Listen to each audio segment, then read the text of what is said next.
म चाहिँ जेठुङ्गी झट्टे एकछिन त्यहाँ दाजुलाई डिस्टर्ब नगरौँ नाङमार हले दुनियाँ संसार ओहले अनि मास्टरभरि यही बुद्धि छ हेलो हेलो भिजुअल बनाइराख है ल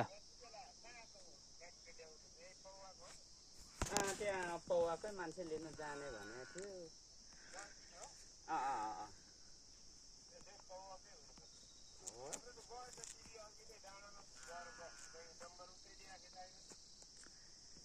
यहाँ अब कतिखेर आइपुग्छ त्यो पौवाको लिन जाने मान्छे यतिजना भन्थ्यो यताबाट जाने यसो बुढा छैन र जाको छैन घाट हुन्छ अब आएन भने हिमाल आइसकेको छ उता खनेखर आइपुग्यो हिमाल अनि बाजु कति बोकनेको भनेको चाहिँ बोकने चाहिँ गाह्रो रहेछ म नि काम घुमेर आएको बोकने गाह्रो रहेछ उसको बाजु अनि सानो बाबु ठुलो बाबु कति माया लाग्छ खतरेको चाहिँ त्यो बोकने चाहिँ घरमै जस्तो गाडी गएन छ ऊ चाहिँ उसको गाडी मगाएर सिधा हेरेर बोलन उठन कान्छो बाबुको र ठुलो बाबु कुन माया लाग्छ दुईजनाकै हो अलि स्पष्ट बोलेर बोला त दुईजनाकै माया बराबरी अनि यसो गरौँ न हजुरआमाको माया लाग्छ कि लाग्दैन लाग्छ है आफ्नो हजुरले पाल्नु भएको छ बढाउनु भएको छ हजुरबाले दुध खानु भएको छ अनि हजुरबा हजुरआमाको कुरो हुन्छ सुन भिजुअल भनेर फिल्म बनाउँथे अनि ऊ आशै भगती गयो मन मायासेले मासेले उसो न आलापट्टि क्यामेरा ताना अनि हुन्छ हो कि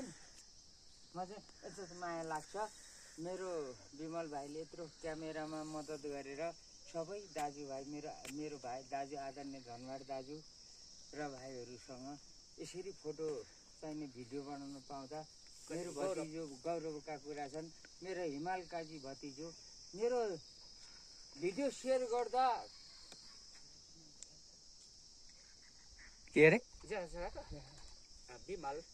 विमल काजी 10 वर्ष 20 वर्ष भयो विदेशबाट विमल काजी त होइन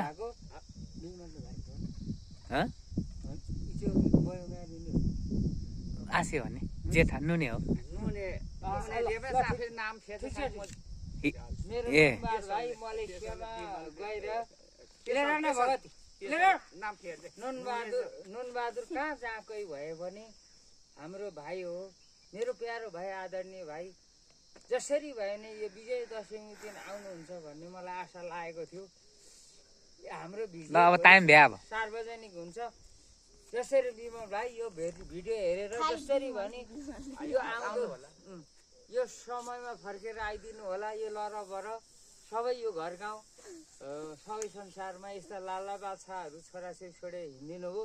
नुनर भाइलाई धेरै धन्यवाद काहीँ कतै हामी छोराहरूको चाहिने केही कुरो कमजोर भए पनि यस्ता लालाबाला छोडेर तपाईँ हिँडिदिनु भएको छ यिनीहरूको भालन पोषण नबिर्सिकन तुको तु बाउआमा रोएर बसेका छन्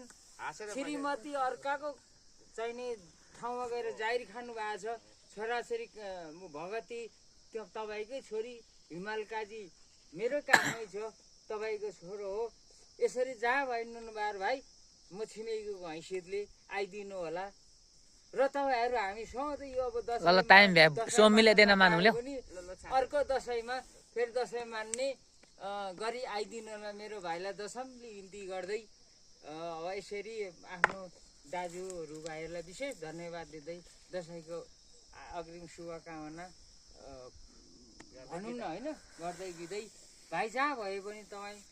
आउँदो सालमा आइदिनु होला नुनबार भाइ यस्तो छोरो छ हिमाल काजी भगती छोरी अहिले 8 9 पढिसकेकी छन् तपाईँ जे जस्तै भयो भने आइदिनु सार्वजनिक हुन्छ आइहाल्नु भ्या